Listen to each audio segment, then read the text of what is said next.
¿Sabes cuál es tu propósito vital? Eso que te hace muy feliz y con lo que además te puedes ganar la vida. ¿Lo sabes pero te parece súper imposible dedicarte a ello? ¿O no tienes ni idea de cuál es tu propósito? Soy Diana Esteban, psicoterapeuta de escenas matrices, y hoy vamos a hablar sobre encontrar el propósito vital y cómo desarrollarlo.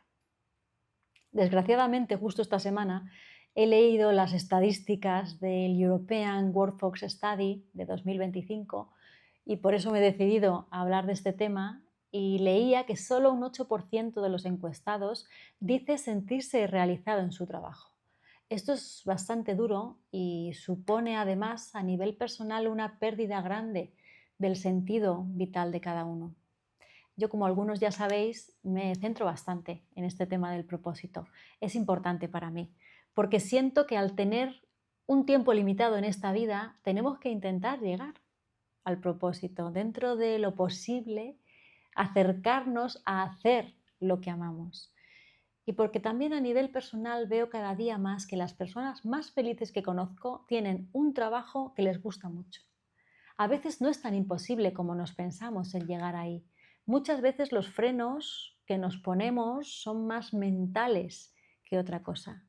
Además, no conocer nuestro propósito o no dedicarnos a él tampoco es gratis, ¿eh? Tiene consecuencias en la vida, como esta pérdida de sentido que os decía, o mucho desánimo, o irritabilidad, o agotamiento, burnout, ¿no? Se monta bastante lío en la vida cuando uno no tiene el propósito claro. Esto no quita que las personas que se dedican a su propósito no tengan ningún problema nunca, o no tengan inconvenientes o retrasos, o no tengan que hacer cosas que no les gustan. Por ejemplo, si tu trabajo es muy creativo y te encanta, es normal que cuando te toque hacer números o facturas, pues te cueste un poco más. O al revés, si te encantan los números y eres un contable súper feliz, cuando te toque diseñar un cartel o decorar tu despacho, te va a costar más. Estos son cosas normales y esperables, incluso si ya te dedicas y vives de tu propósito.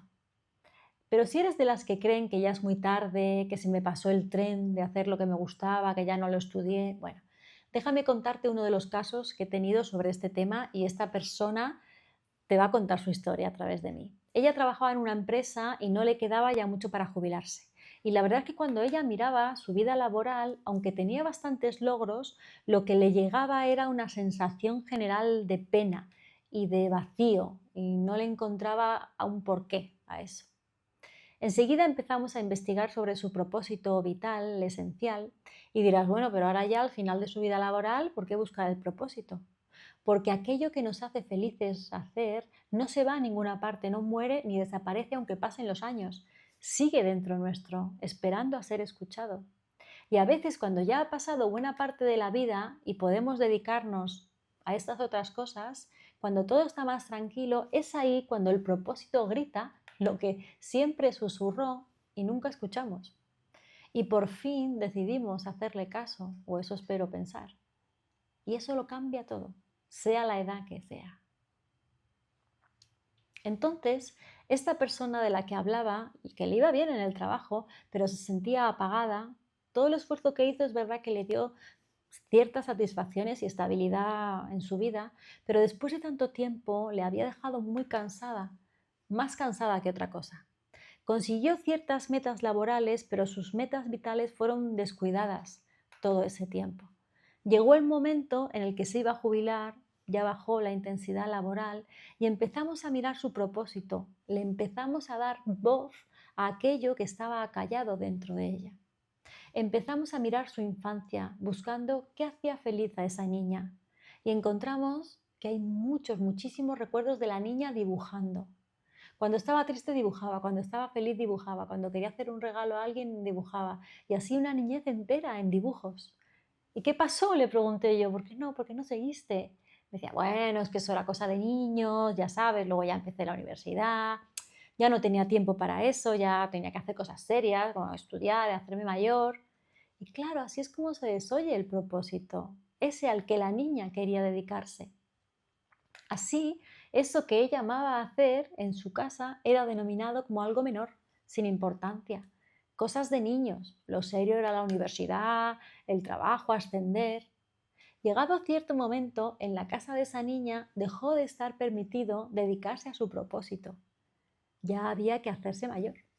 Y ella misma interiorizó ese mandato y dejó de hacer lo que amaba.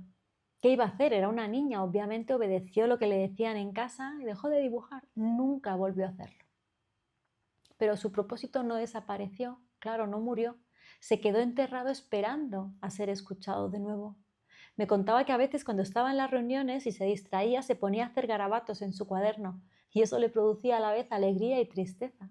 Claro, la alegría de la niña interna que por fin tiene un papel y un boli y está pintando y está feliz, y la tristeza de esa misma niña porque casi nunca, aún hoy, la permitían dibujar. Había bastante tristeza en ella en ese momento, porque es verdad que no dedicarte a tu propósito no es gratis, tiene consecuencias. Entonces, a partir de la siguiente sesión empezamos a trabajar el mandato de que dedicarse al propósito es cosa de niños, que es poco importante, que es una tontería, que es perder el tiempo, porque aún había una parte de ella que eso lo creía internamente y no la estaba dejando expresarse mediante la pintura, que es lo que necesitaba la niña. Fuimos paso a paso, viendo a esa niña cuyo deseo de pintar no fue tenido en cuenta. Fuimos duelándolo primero, pero también luego dándole un lugar, un tiempo y un espacio en la vida adulta. Hasta que con el tiempo pintar se reveló como una fuente increíble de felicidad para ella. La persona se jubiló mucho más feliz de tener tiempo para poder dibujar. Iba a clases de diferentes estilos de pintura y de dibujo, hasta tal punto que ahora da clase ella, de plástica y arte para niños. Y de eso no se quiere jubilar, está en su propósito, no lo quiere dejar. Está tan feliz. No me gustan mucho las frases hechas, pero hay una que tiene mucha razón. Dice que como elige un trabajo que ames y no tendrás que trabajar ni un solo día de tu vida. Bueno, esto es un poco exagerado y no es exactamente así, pero se acerca un poco. No es que no vayas a tener que trabajar ni un solo día de tu vida, porque aunque lo ames, pues requiere esfuerzo. Pero es cierto que a pesar de esos esfuerzos, hay algo dentro que te va a impulsar, que te va a susurrar que es por ahí. Y luego, claro, tú tendrás que hacer todo el trabajo de llevar a esa parte que te susurra al camino que te pide. Y no es fácil, ¿eh? Desde luego no es fácil. Pero bueno, trabajar de cualquier otra cosa tampoco es fácil. Al menos pues intentemos escuchar esa voz y hacerla caso en lo que podamos. Muchas veces sí se puede hacer un cambio laboral radical en la vida. Yo he visto muchos, más de lo que hubiera esperado al principio, la verdad. Y me he dado cuenta de que el ser humano es muy insistente cuando descubre su propósito. Y aunque es difícil, muchas veces encuentra la forma de acercarse lo más posible a lo que realmente ama. A veces es tan duro como tener que trabajar de otra cosa mientras estudia lo otro, o aprender otro oficio, o aprender otra habilidad. Ir dejando una vida mientras se crea una nueva donde estoy más en mi propósito, bueno, es un periodo difícil. Se requiere esfuerzo y valentía. Puede tocar estudiar por las noches o trabajar los fines de semana. Sí, son años complicados de muchos quehaceres, pero en muchas ocasiones sí se puede conseguir. Si uno siente que no puede hacer ese cambio, que no puede acercarse ni siquiera un poquito a su propósito, hay que ver si lo que se lo impide son los mandatos aprendidos. ¿Qué es exactamente lo que te dice la cabeza? ¿Qué ocurre ahí? Porque muchas veces cuando se sana esto, el propósito aparece con muchísima fuerza. Otras veces, como esta que os contaba, la sensación de vacío aparece al final de nuestra vida laboral y cuando se trata, el propósito florece muchísimo, con otro trabajo diferente, un voluntariado, un hobby o una segunda profesión. ¿Por qué hay que mirar la infancia para reconocer el propósito? Porque el niño o la niña de natural va a dedicar tiempo en la niñez a jugar a las cosas que ama. Esa es una gran pista luego para nosotros. O a lo mejor es algo que lleva dentro, o es una forma de pensar, o de sentir, o de ver el mundo. A lo mejor no es algo tan obvio como un juego en concreto, pero puede ser que el niño tenga una mente matemática y le encanta resolver problemas, desmontar aparatos o explorar. O a lo mejor es algo artístico, o un deporte, o ayudar a los demás. O sea, va a haber algo que le vibre mucho por dentro cuando lo hace, que se puede pasar horas haciéndolo tan feliz. Si los padres pueden ahí ver esto y permitirle hacerlo, darle un lugar, darle los medios para que explore eso que le encanta, es muy posible y saludable que luego eso se convierta en una profesión. Además, si eso sucede así, el niño también aprende a escucharse a él mismo, lo que quiere hacer, lo que le hace feliz, y de adulto puede también irse conduciendo a él mismo a eso que ama. Si por el contrario los padres no acercan al niño a su propósito, no lo animan, no lo llevan a que haga lo que ama, el niño aprende que eso que lleva dentro pues no debe de ser muy importante, no habrá que escucharlo, habrá que hacer otras cosas que nos digan que tenemos que hacer. Si el propósito es desoído por los padres, el niño aprenderá a no escucharse en eso. Y si el propósito no fue permitido o fue aplastado o se le impuso otra cosa en vez de lo que realmente quería, hoy en día le costará mucho permitírselo a él mismo y llevarse a hacer las cosas que ama. La persona tendrá que hacer hoy un esfuerzo por escuchar aquello que fue desoído o acallado en su infancia. Y aunque es un esfuerzo que cuesta, lo bueno del propósito es que sigue dentro nuestro, esperando, y le da igual la edad a la que lo hagas. Si se le puede dar lugar, hablará y señalará hacia dónde quiere ir y dónde está lo que ama hacer. Es cierto que si se pueden hacer todos estos pasos que os digo, el propósito habla y señala un camino, pero con eso no es suficiente, porque hay muchas cosas aún que pueden poner en peligro que yo ande por ese camino.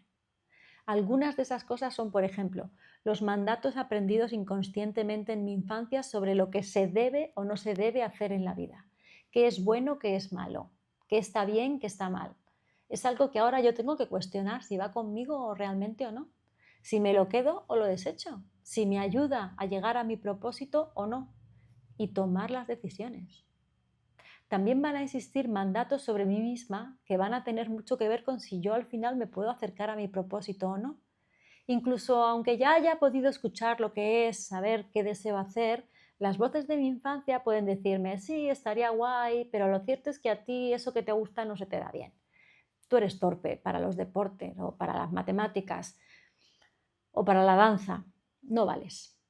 Esa sensación interna de no vales se quedó impregnada de la infancia y hoy te deja sin intentarlo, sin ni siquiera probar, porque se vive como una certeza dentro de mí, que desde luego, si va en contra de mi propósito, hay que desarticularla sí o sí.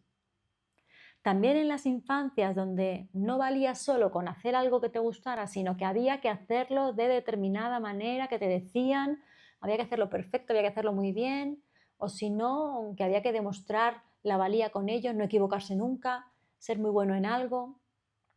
O bueno, o solo ser admirados por los padres cuando algo que se hacía era como ellos querían o con cierto grado de excelencia como ellos demandaban.